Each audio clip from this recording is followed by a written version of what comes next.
reddition des comptes est une exigence légale qui astreint le gouvernement à rendre compte de la manière dont il a géré les budgets, ou mieux la loi des finances d'un exercice bien donné. Dans les cas d'espèce, il s'agit de l'exercice N-1. Alors, de manière simple, il s'agit d'un compte rendu des gestions que l'exécutif présente à l'organe législatif. La reddition des comptes suppose l'interaction entre trois entités. La première entité, c'est celle qui doit rendre compte. C'est le gouvernement, vous devinez bien sûr. La seconde entité, c'est celle qui requiert l'information, c'est le Parlement. Et la troisième entité fait office d'auditeur externe et indépendant, c'est la Cour des comptes. C'est ainsi que s'organise la trilogie de l'audit externe au niveau public. Parce que la Cour des comptes, fort de ses observations, alimente la religion de l'Assemblée, du Parlement, de manière globale, de manière à ce que ces parlements puissent poser des questions utiles et faire des recommandations idoines au gouvernement.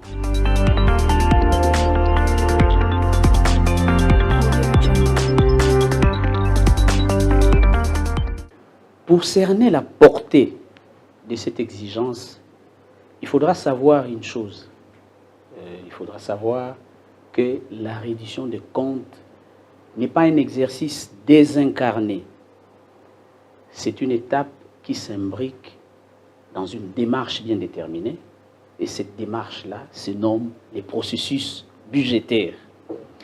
En termes simples, les processus budgétaires, c'est un enchaînement, un séquençage des activités, des décisions qui visent, premièrement, à établir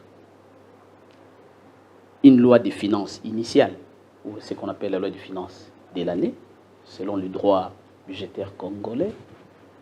Donc, cette loi des finances initiale suppose, au fait, un état de prévisions comptables et financières qui est élaboré pour une année. C'est ça l'exercice, le principe de l'exercice. Donc, au-delà du fait qu'on établit ces budgets initiaux, on en assure les contrôles, les suivis et les cas échéants, la révision ou la correction durant la période concernée. Donc, le processus budgétaire se décline en 4 étapes majeures, à savoir la préparation et l'élaboration du budget. La seconde étape, c'est l'adoption du budget par les parlements. La troisième étape, c'est l'exécution du budget. Et la quatrième étape, c'est la reddition des comptes. Donc la reddition des comptes constitue le dernier maillon de cette chaîne et un point névralgique, un point important sur lequel le Parlement exerce un contrôle. Il exerce son contrôle a priori, fort des dispositions pertinentes de l'article 127 de la loi 11/011 du 13 juillet 2013 relative aux finances publiques, dit l'OFIP. Alors, cet exercice de contrôle qui, au fait, entre dans le cadre de la supervision budgétaire, est assorti d'un audit externe exercé par la Cour des comptes et en fonction duquel l'Assemblée, le Sénat, donc le Parlement dans son ensemble, a des observations pertinentes qui lui permet d'examiner en N, donc l'année concernée, au cours de l'année concernée, d'examiner ce qu'a été la gestion de l'année précédente pour mieux préparer la loi des finances de l'année suivante. En termes clairs, ça veut dire quoi? Nous sommes en 2024.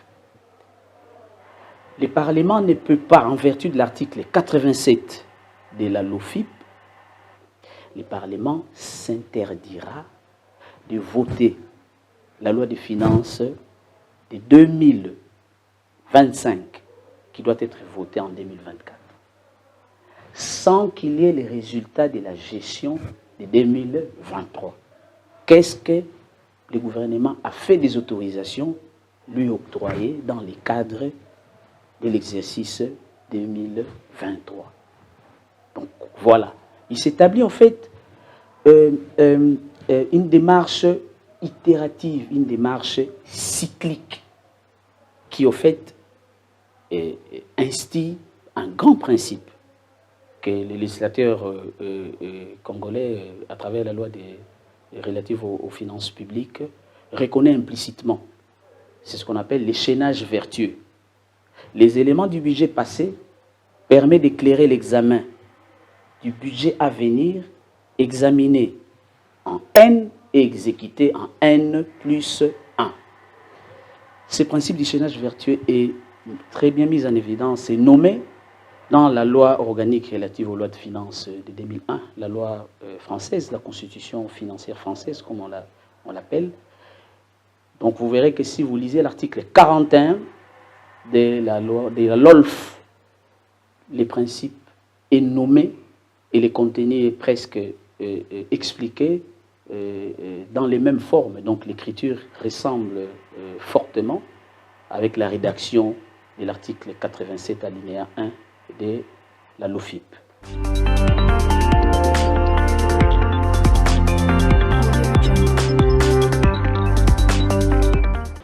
En tant que praticien des finances publiques pendant plusieurs années, et examinant la loi financière 1983, ainsi que les prescrits de la loi relative aux finances publiques qui régit actuellement la matière financière et budgétaire en République démocratique du Congo, nous n'avons pas perçu des sanctions expressis verbis soulignées dans l'ensemble de ces textes.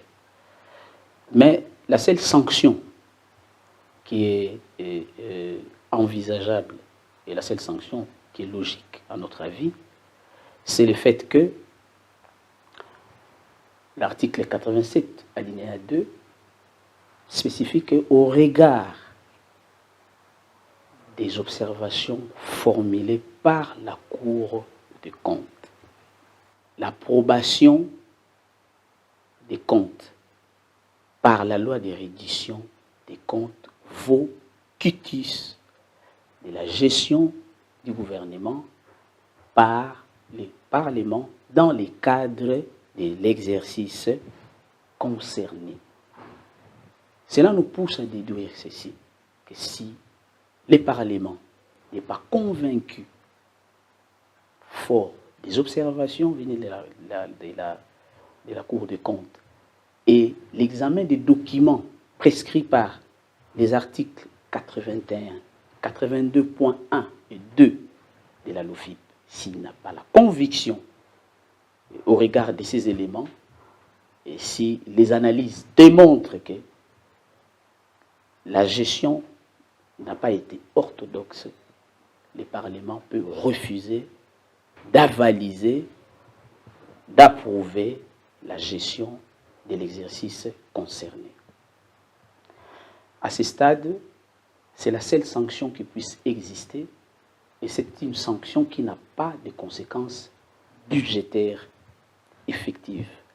Si on peut faire du droit comparé, parce que qui ne connaît que l'Angleterre ne connaît pas l'Angleterre, pour bien comprendre aussi le droit budgétaire, des fois il faut de temps en temps faire des comparaisons. En France, je pense le 22 octobre passé, l'Assemblée, tout comme le Sénat, ont rejeté la loi de reddition de comptes, parce que là-bas, il parle de loi des règlements. C'est ça la terminologie qui est consacrée. C'était une terminologie que nous avions appliquée aussi par rapport à la loi 1983, mais avec la LOFIP, les vocables budgétaires a évolué, on a adopté la reddition de comptes. Donc, ils ont rejeté.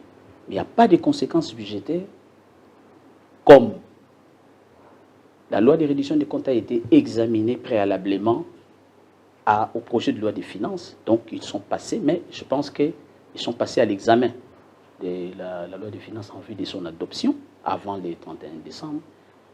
Mais en faisant des observations qui constituent quand même une sanction morale vis-à-vis des autorités politiques.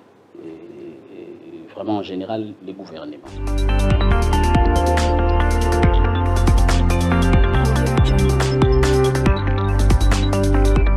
Pour ne pas parler de manière générale, je pense que par rapport au projet de loi de portant reddition des comptes qui a été déposé cette année à l'Assemblée, et fort des observations de la Cour des comptes que j'ai eu l'occasion de parcourir, je pense qu'il y a une constante qui se dégage dans la gestion budgétaire actuelle en RDC, c'est que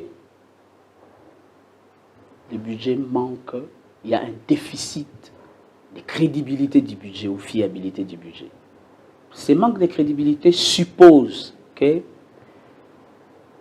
les données qui, au fait, expriment les prévisions, tant en recettes qu'en dépenses, lorsqu'elles sont comparées avec les données d'exécution de ces dépenses ou de ces recettes, présentent des écarts qui sont significatifs. Cette situation-là est la résultante, entre autres, de dépenses qui sont exécutées en dehors de la chaîne de la dépense, avec une proportion qui est quand même assez alarmante au regard des bonnes pratiques et des standards internationaux. Alors, il faudrait noter aussi que cette situation-là est une conséquence du non-respect de la chaîne de la dépense. La chaîne de la dépense doit être rétablie. Il faudra renforcer en outre la discipline budgétaire de manière à ce que la majorité des dépenses puissent passer par la chaîne de la dépense. En faisant de cette manière-là, en agissant de cette manière, on rétablit, on renforce le contrôle administratif a priori, qui est un contrôle cardinal et qui est un contrôle qui se situe au niveau de l'engagement et qui prévient un certain nombre d'irrégularités en amont.